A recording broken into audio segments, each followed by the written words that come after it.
Hi friends, it's Mrs. Bianca, and today we are going to be working in my science journal.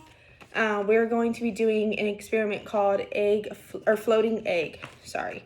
So if you open up to your first page, it says, "This is my question."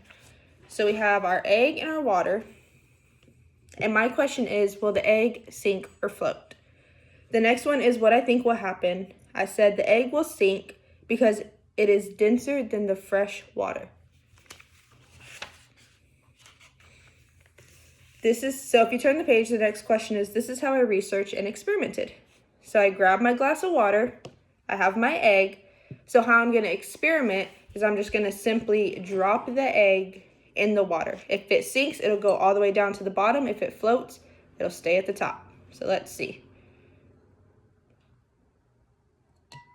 Ooh, okay, so it obviously sunk pretty fast.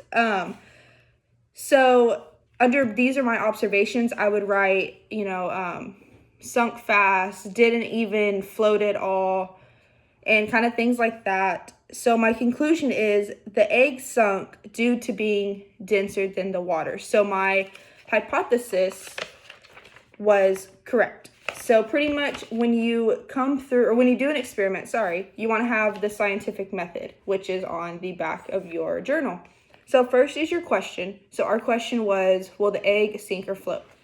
We would research it, which would, you can do it on your phone, on your laptop, things like that. I did mine on my laptop. That's how I knew, what denser meant, and I knew a lot of other things. The hypothesis is what we think will happen. So my hypothesis was, I think the egg will sink because the egg is denser than fresh water.